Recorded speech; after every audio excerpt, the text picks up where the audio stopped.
Hi everybody, this would be my January update on the 14-pot hydroponic garden. As you can see, I have made a few changes in that I have covered the entire thing over with the exception of the sides to optimize the light. I had done this as an experiment to figure out what kind of light bleed I was experiencing and whether or not I could achieve a more optimal growing condition.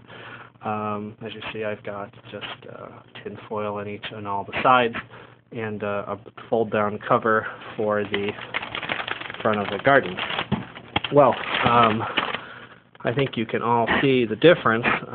The two lights that I have above are capable of producing 6,000 lumens each, and the equivalent of daylight on a sunny day is pretty much 10,000, so 6,000 times 2 is 12. I had hoped to achieve natural daylight at any particular given time, and from everything that I can see, that seems to be the case. Starting from the left to the right, I have added in some iceberg lettuce, which I have been wanting to grow for some time now. I'm doing a little bit of an experiment with a blue LED grow light on some of the lettuce, whereas I'm letting the rest of the lettuce go in natural daylight, or as close to natural as you can get. Interestingly enough, the lettuce growing under the blue light has much denser leaves as compared to the stuff that's growing under natural light, which has much thinner leaves, but they're much longer.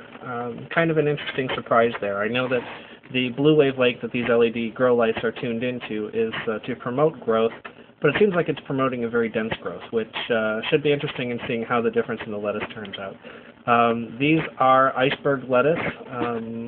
They're a kind of a Midwest variety that are cold tolerant, and I'm going to continue to grow them to see how they turn out, but I'm a big salad eater, so these are probably going to go pretty quickly. I don't think they're ever really going to reach maturity before I eat them. Anyway, starting from the pots, as many of you may remember from my December update, the cucumbers that were growing there had suddenly started to develop some type of weird growth where the leaves were all distorted and they were not getting white powdery mildew, but nonetheless I felt better in just getting rid of them and starting again. So this is a new set of cucumber that has only been in probably about 3 weeks. Can't really say it's been in that long, but certainly it's taking very well. I'm very pleased with it. Many of you may remember that I had talked in the previous video about ground cherries. And if you've ever grown ground cherries, you know exactly what I'm talking about. These are only about a month old. And they do real well in an ebb and flow hydroponic garden. And as you can see, under the current lighting conditions and current growing conditions, the flowers are just huge. And these unfortunately do need to be hand pollinated. So all I'm going to do is just do a little flick, spread the pollen around inside, that will pollinate itself. Now, as you can see, this plant is just doing incredibly well in producing lots of little ground cherry sacs. Now, each of these are going to turn into those papery husks that everybody talks about, and I'm just getting tons and tons and tons of flower with the new lighting system, with concentrating the light down. And you can see that it's all just really dense growth, which I'm really pleased with. Parsley, you can see here that I took a chunk off of the parsley. I had to use it because it is just propagating very, very, very well under the new lighting. Parsley seems to grow very, very well both in an ebb and flow hydroponic garden as well as with concentrated light.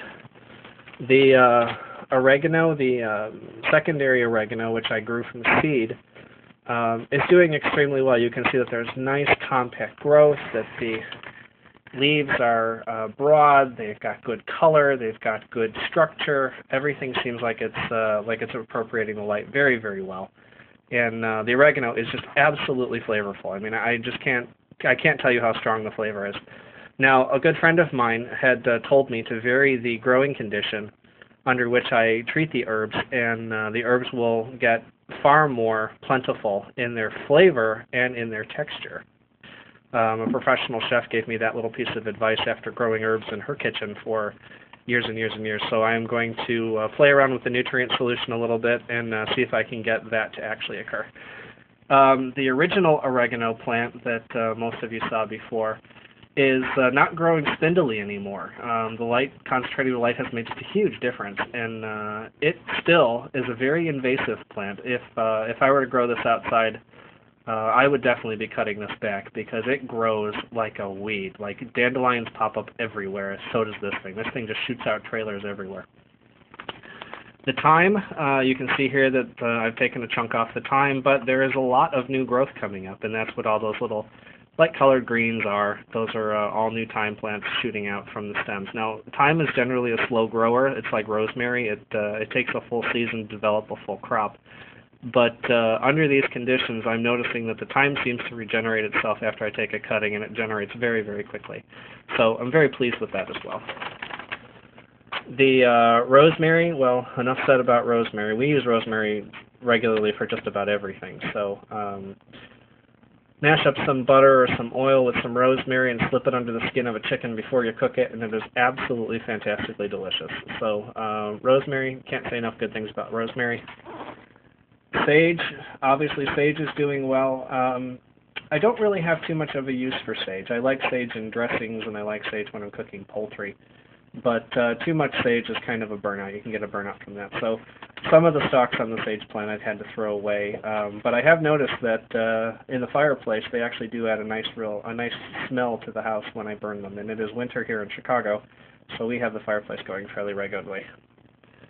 For those of you that may remember that scrawny little peppermint mint plant, it's called pineapple mint plant. I cut it back a lot. I thought I was going to lose it, but again, with the new lighting, it is just gone crazy. I mean, this is growth literally within a month, and I chopped it down pretty much to the nubs like you would prune a bush for winter, and it has just come back just healthy and strong. Now, I will tell you that if any of you are into mojitos, peppermint mint makes a very nice mojito with some nice spice rum. It's a good thing between sweet and sour. Basil, well, enough said about the basil plant.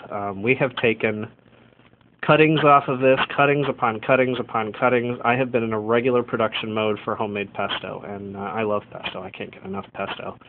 But it's nice to be able to come down here, just chop off a branch, and know that it'll grow back in a couple of weeks. So one thing about basil that's important to know, when you cut it, do not cut it above the joint because it will very rarely ever grow back. So I made that mistake on one of them. I will not make that mistake on the others. And then the small Genovese basil plant here in the corner is still a slow grower, but you can still see that it has very, very nice compact leaves.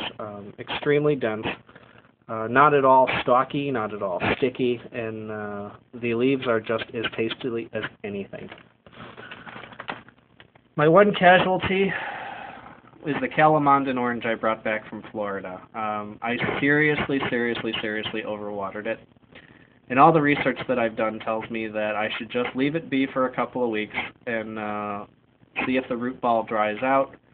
And if it does come back, it should grow its own new leaves very, very quickly. The aggregate humidity in here runs at about 60%.